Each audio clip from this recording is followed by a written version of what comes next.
It wasn't what you'd call pretty, but the Colts are back in the win column, and it took some late game heroics. Let's get to it.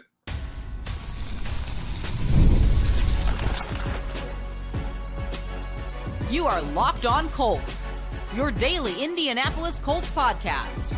Part of the Locked On Podcast Network, your team every day. All right, thanks for tuning in and making us your first post-game listen of the day. This is your daily podcast covering your Indianapolis Colts, part of the Locked On Podcast Network, your team every day. And today's show is brought to you by Prize Picks. Go to prizepicks.com/LockedOnNFL and use code all lowercase LockedOnNFL to win $50 instantly when you play just $5. What up, y'all? This is Jake Arthur and Zach Hicks of horseshoehuddle.com. And we are talking about this big Colts victory today. 20-17, the Colts' first AFC South victory of the season in 3 tries, and they are now 3-3. They are back at 500.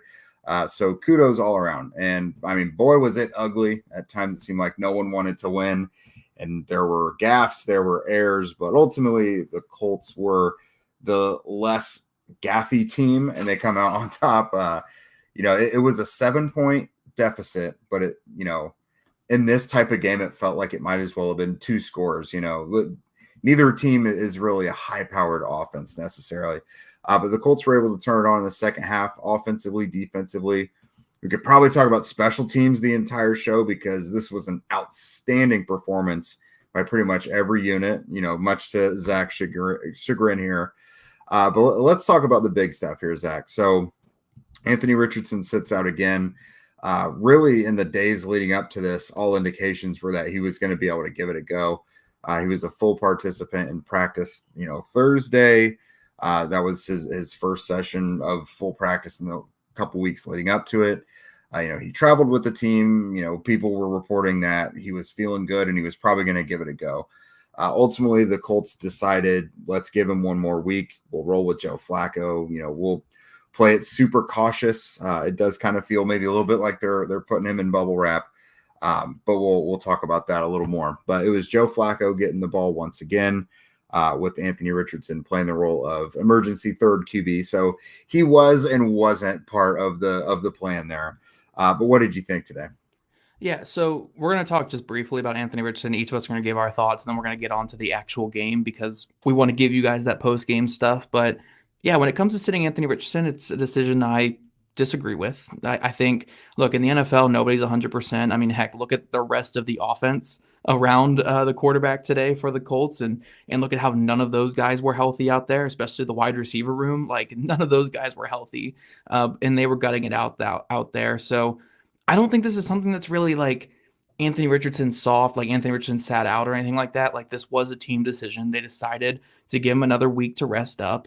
And ultimately, I think it shows how committed they are to this development process with Anthony Richardson. Like, they're not rushing him out there to play with some discomfort because they want to see the long-term results and they want to see what it can be, by the end of not this year, but next year, maybe the year after that even. Like, they're going to give this some time. And I think it does speak to the lack of desperation with this coaching staff and front office that you're not pushing him out there. I mean, look at the other side of the field. The Titans put out Will Levis when he's not 100%.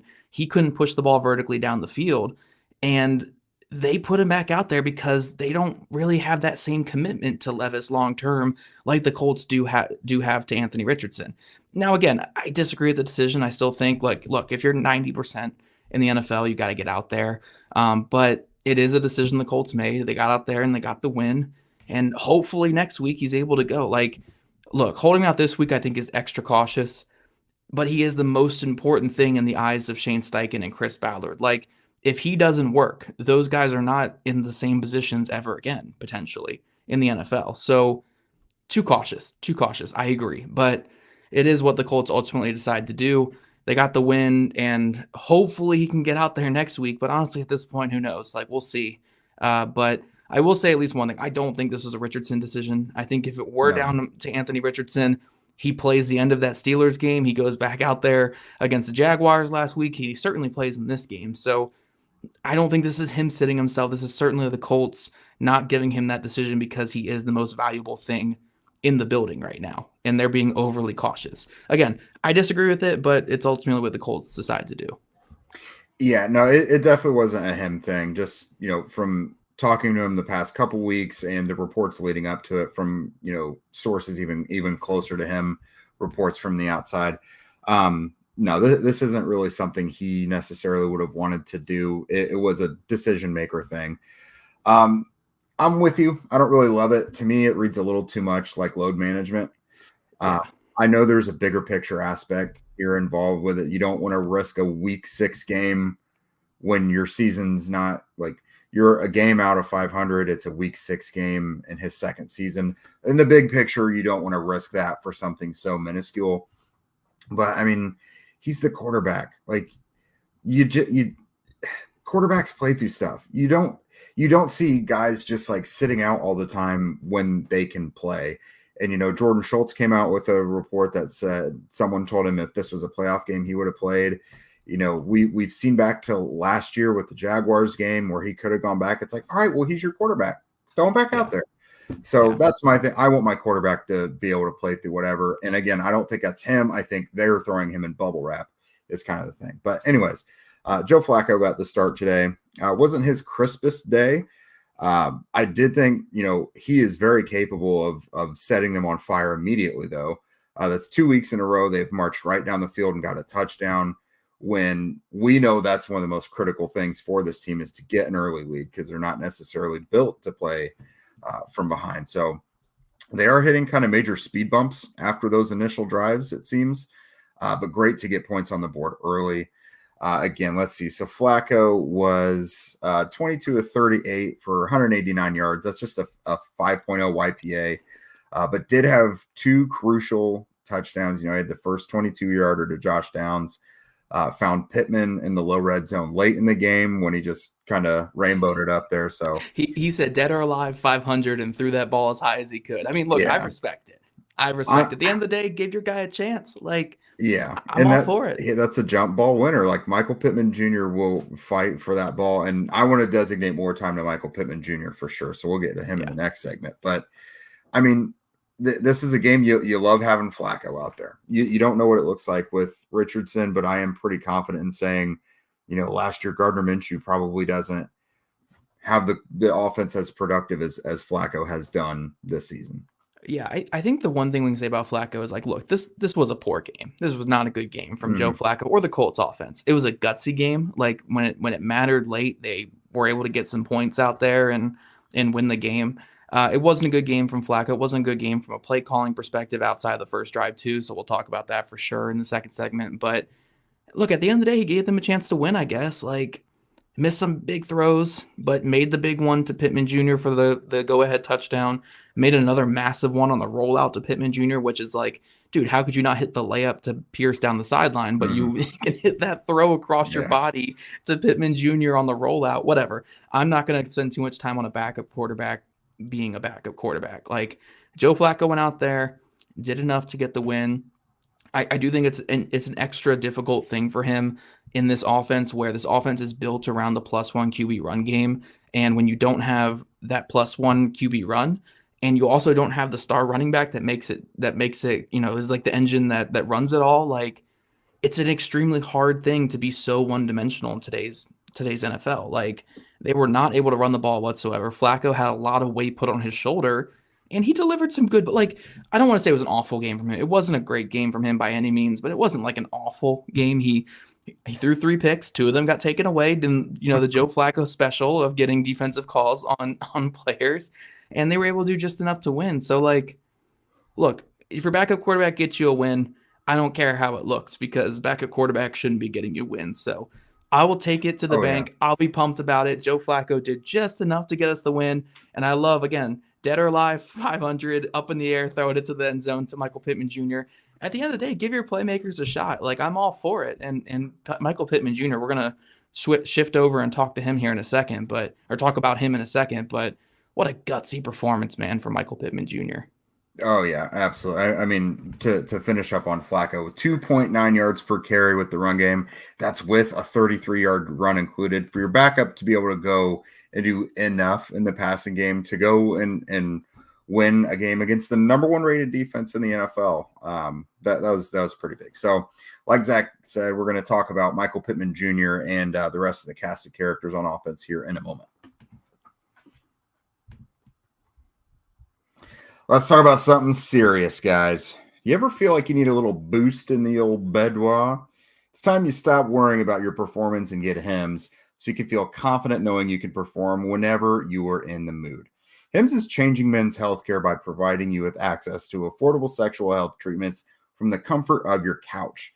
Hims provides access to a range of doctor-trusted ED treatments like chewable mints and Viagra and Cialis and their generics for up to 95% cheaper.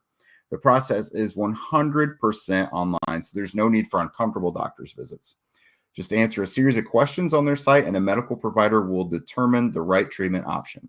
If prescribed, your medication ships directly to you in discreet packaging for free. No insurance is needed either, and one low price covers everything from treatments to ongoing care. With hundreds of thousands of trusted subscribers, Hims can help you find the ED option that works best for you. So start your free trial. Visit online today at hims.com/lockedon. That's HIMS.com/lockedon for your personalized ED treatment options. hims.com/lockedon. The products mentioned are chewable compound products, which are not approved by or verified for safety or effectiveness by the FDA. Prescriptions require an online consultation with a healthcare provider who will determine if appropriate. Restrictions apply. See website for details and important safety information. Subscription required. Price varies based on product and subscription plan. Well, a win will certainly get you in the mood. So let's talk offense because that's what scores points. I wanted to give huge kudos to Michael Pittman Jr. on this one. Tuesday night, we were thinking, holy crap, this guy might go on IR. We go from being week to week, like certainly out at least this week with IR possibility, to returning to practice on Friday and playing on Sunday, scoring the go-ahead touchdown in the midway through the fourth quarter, and then getting like a 16-yard catch to get the Colts to the 2-minute warning. Huge game. It was just like the 3 catches for 35 yards, I believe. Yeah, just 3 catches for 35 yards and a touchdown. But what an impactful performance in such a small sample size. Like, that guy's going to have to play through pain apparently throughout the season. If he played already this week, you've got to imagine like IR's probably not going to happen unless something develops there. But God, like you want a guy like this on your team every day of the week. Yeah, and look, he is very different from the typical $20+ million per year wide receiver. Like, I wouldn't say he's like a pure number one wide receiver in the sense of like when in doubt, he's the guy who can get you like 100 yards, like doing it multiple ways. He's not like the Tyreek Hills or anything like that in the NFL, but he is such a good specialist at what he does. He is so good at those tough catches over the middle, making the difficult play look easy, and just being that in-breaker machine, and when the Colts need a conversion, like when they have a play where they need to go to someone, when in doubt, throw it up to him and he'll make that play for it. No matter how injured he is, he has made big plays for the Colts in his career. So he might not be your typical like $20+ million per year wide receiver, but he is so good in this offense and so good for this team and just this organization that he's worth it, And again, it might not always be like, 1,500 yard receiving seasons or anything like that. It might be 900, 1,000, 1,100, whatever it's going to be. But he makes so many big plays for this team. And he's just so vital to how this offense operates that a guy like Michael Pittman Jr. is always worth it. So Pittman, it's been a slow start to this season for him. I think the back injury is certainly part of that. And, some issues early in the season. But when the Colts need him, man, he's good for getting the Colts like, 1, 2, 3 wins a season with his play. I mean, the Titans game last year, he caught the game-winning touchdown. The Cleveland Browns game last year, I know they didn't win that game, but he had the 70-yard touchdown late to put the Colts up. Like, he is always this kind of guy for the Colts. You look at the Carson Wentz season, he had multiple games like this too. Like, this is just what he does. He puts the team on his back in some games, and the Colts are better for it. So Michael Pittman Jr., man, cannot say enough about this guy. Just a tough football player, gets out there and does some really great things, and it's always great to see. I love Michael Pittman Jr., and he made some really big clutch plays late in this one. Yeah, honestly, I was a little worried for him going into the game because of the violence and toughness that he plays with to be going into it where your back is in question. But uh, that's just a great player to have. That's one reason I hate not being out there at Nissan Stadium today, because that's someone I would want to talk to immediately after the game just to see what that was all about. But his running mate Josh Downs is another guy that was dealing with injury throughout the week. Had a toe injury. He was able to play 7 receptions for 66 yards and a touchdown. I don't know if they win without Josh Downs today. Yeah, Josh Downs. All his conversions were so incredibly important. Him and Mo Alley Cox just balling big today. Yeah, it's hard to understate how important Josh Downs is to this offense in terms of he's their quick winner. He's their guy that they can go to for a 2-yard pass play, and he can turn it into a 10-yard gain. Mm-hmm. And that might not seem super special. Like he's not like it's not like Deebo Samuel, right? Where Deebo Samuel catches it short and can turn it into a 50-yard touchdown. You know, it's not like that kind of thing. Like Josh Downs doesn't have that explosive play potential on short catches, but he has that potential like hidden yardage like ability is what he does. So like every time he catches the ball short, he'll turn it into a 9-10 yard gain or whatever. He'll turn these plays, which are just quick dump offs from the quarterback, into productive plays that either get you a first down or get you into third and manageable. Like that is such an important part of the game. And I think, you know, our colleague Drake Wally started off this stream by asking if Josh Downs is wide receiver 1.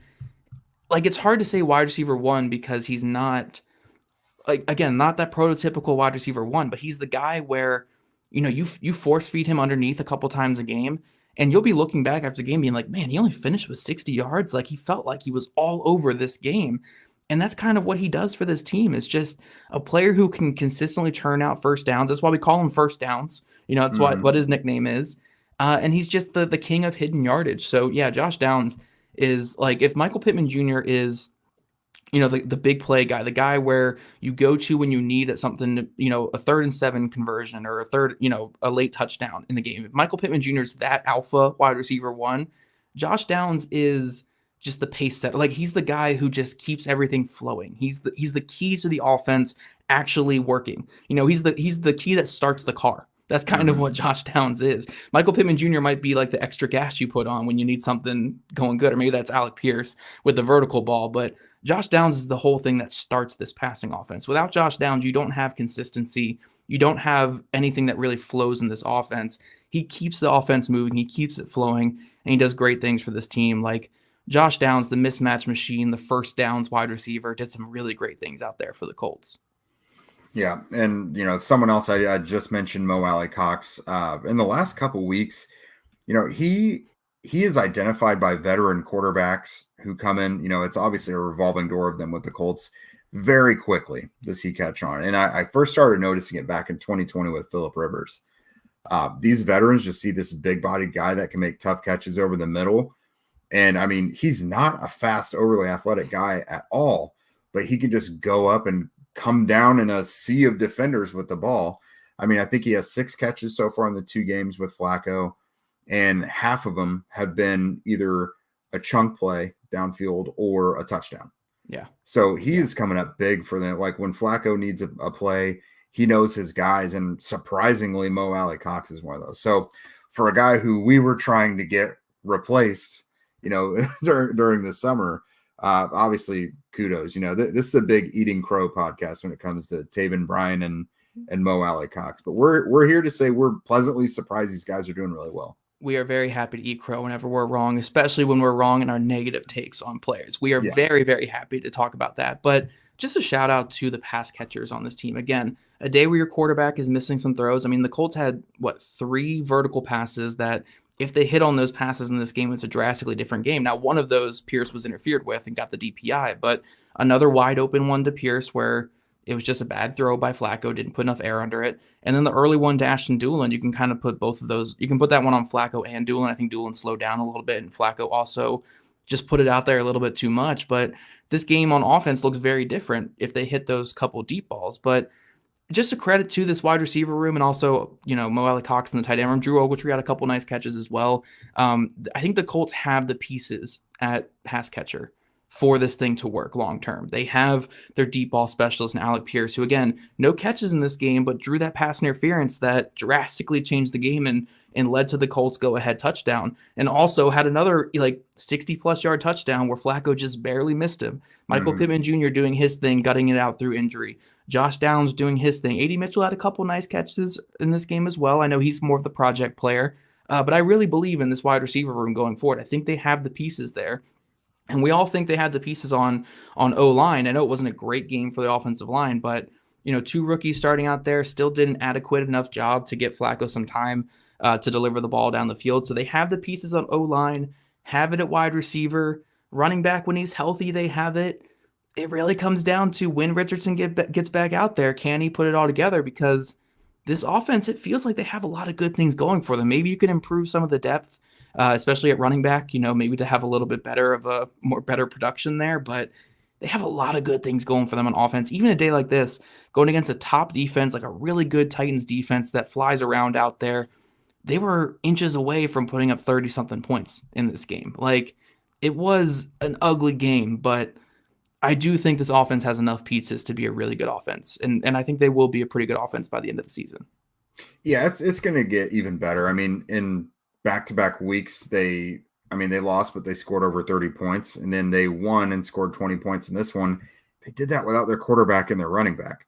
Right. 2 of their 3 most explosive players on the field, they didn't have them. 2 rookies on the O-line, too, in those games. Yeah, Anthony Richardson obviously can even just do like small things that obviously Flacco can't do. Now, there's a bunch of stuff Flacco is capable of now that Richardson will hopefully eventually get to. But like just the simple act of like beating a linebacker around the edge on 3rd and 3 to extend the drive. Right. Simple stuff like that.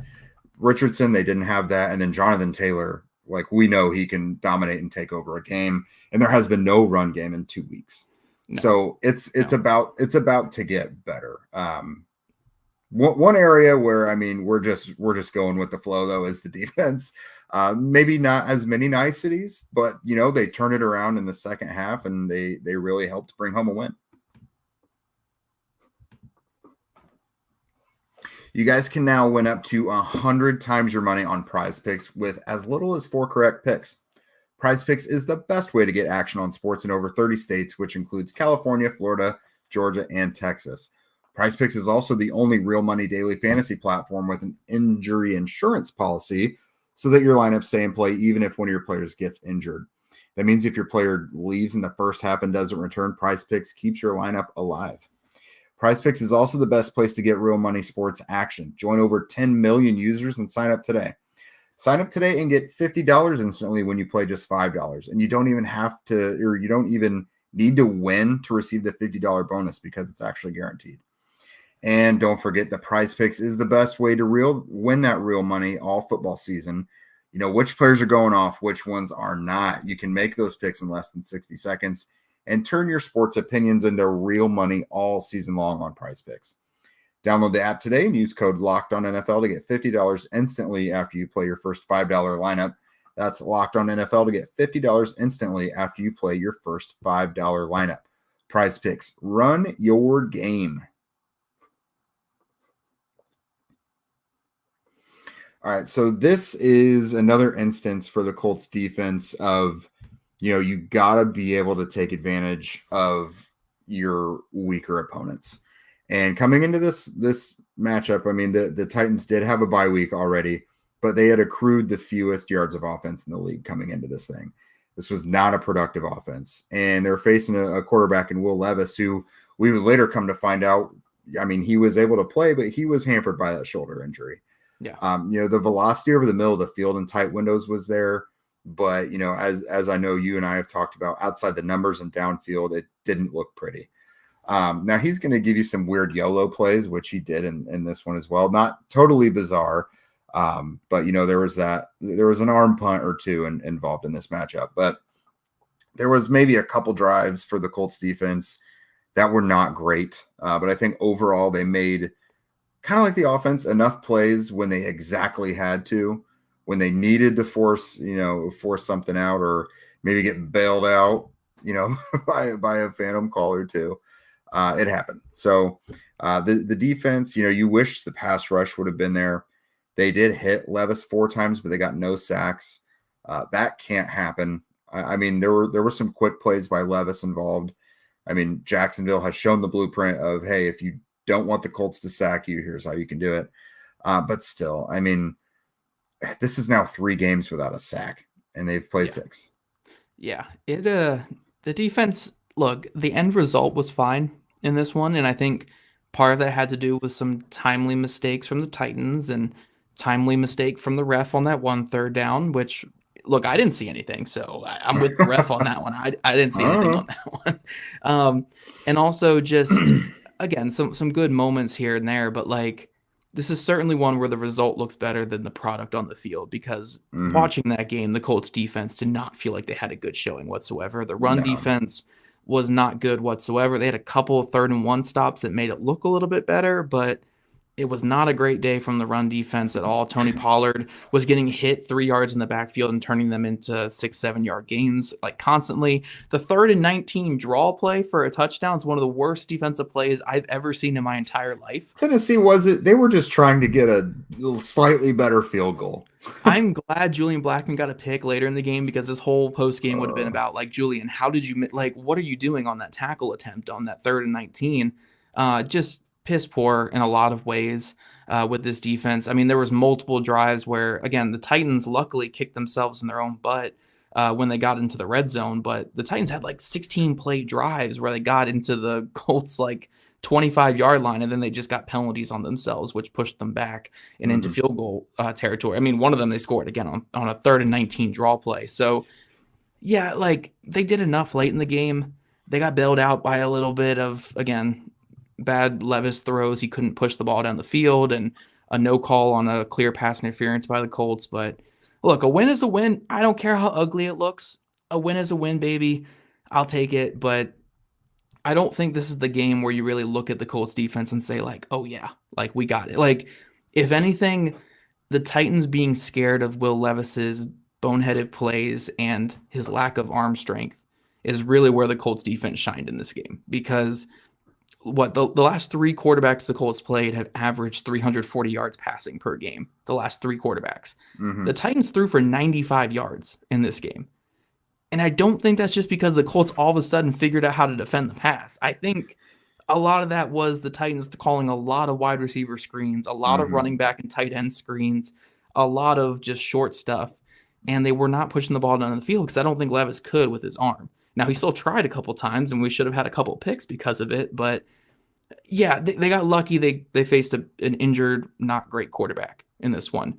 One thing I will say, if we're going to be really positive here, because we won, like, we want to be kind of positive, Sam Womack might be really good. Like, yeah, I think so too, man. He might be like, Nick Cross and Samuel Womack have been a couple nice little pieces in the secondary this year. Yeah, like I put it on Twitter, like, and I want to see exactly what it's at when Pro Football Focus puts it out this week. But I think Womack has had like 200 defensive snaps this year. Again, after being claimed right before the first game, so did not have a whole offseason with this team. He's played like 200 defensive snaps this year. I think he has like 6 or 7 forced incompletions when he's been targeted. And I think he's only given up like 1 or 2 completions for like 10 yards. And one of those completions he gave up was a miscommunication in his first start following the Juju Brents injury. In the red zone, they allowed a touchdown. I think it was the wide open touchdown against the Packers or someone, or against the Bears or someone like that. I can't remember exactly what it was. But like, he's been really good. Like, they went after him a couple times in the fourth quarter when the Colts were getting their drive stops. And I was like, why are you throwing it? Throw it at anybody else. Right. Womack is like, he's making plays on the ball, like really good plays on the ball. Like, why are you throwing the ball at him? But Sam Womack, man, like, look, the rest of the defense I'm concerned about. Womack, I feel pretty good about right now. And it's gone from like kind of a joke the last couple weeks where it's like, hey, Womack's kind of playing fine, to like, oh, this kid can kind of play. Like, why would you throw it at him? He's playing some really good ball right now. And I couldn't be happier. I mean, wow, they really got lucky finding a good player like Sam Womack on waivers.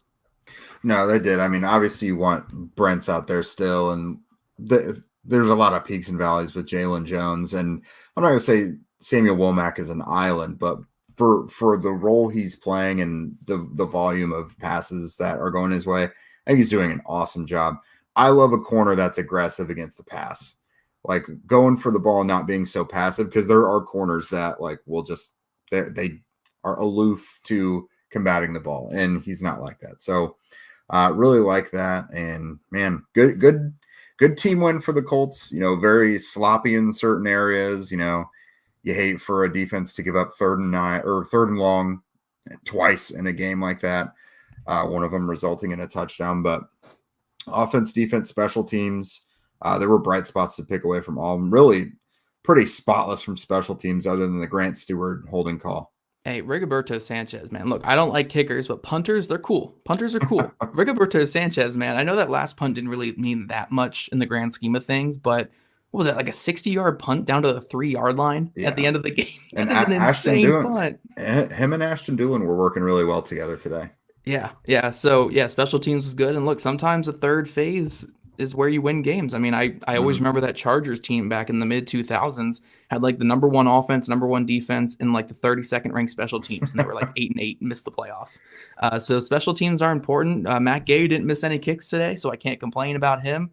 4 some for good 4, things. baby. And I will say this, my final words before we close out today's episode: watching an ugly football game is one of the most painful experiences. Watching a game like that is gross. It's disgusting. You feel like you need a shower afterwards because you just can't I don't want to be a part of this. The only thing that makes it worse, though, is if you lose that kind of game.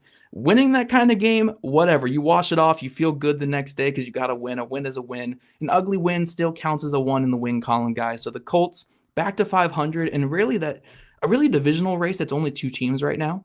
And the Colts can really make up some ground in 2 weeks from now when they play against Houston Texans. Now, if they lose that game, they're probably playing for a wild card spot. But when it comes to the AFC South, there's only really 2 teams in it the rest of the way. Like the Jaguars and Titans are probably not going to make the playoffs this year. So, look, the Colts are locked into number 2 seed right now in the AFC South. We'll see how that looks when they have their brutal stretch here in the middle of the season coming up. But 3-3, when they've missed a lot of time with players this year, I think we could be in a worse spot right now with the Colts. So we'll see where they go from here. They got the Miami Dolphins up next with a backup quarterback again. They got the Houston Texans, and then they get the gauntlet of all the best teams in football. We're not going to talk about that one yet. Yeah. So we will see, guys, where this Colts team can be. Hopefully they can get a dub next week. But thank you guys for making Locked On Colts your first post-game listen today. Now for your second listen, go find the new Locked On NFL now with 2 shows every day. First, the Madman Tyler Rowland kicks off your morning with a double shot of NFL espresso, and then stop by the barbershop with Tony Wiggins for some real NFL talk. Find Locked On NFL on YouTube or wherever you listen to your podcast. If you guys want to become a Locked On Colts insider and chat with us directly and get that insider scoop, follow the link in our show notes. And if you guys don't already, make sure you're following at Locked On Colts, at Jake Arthur NFL, and at Zach Hicks 2, all on Twitter. We're also on TikTok and Instagram. And also subscribe to us on YouTube, wherever you listen to your podcast. We love you guys' ratings, reviews, and we'll catch you guys back here tomorrow afternoon.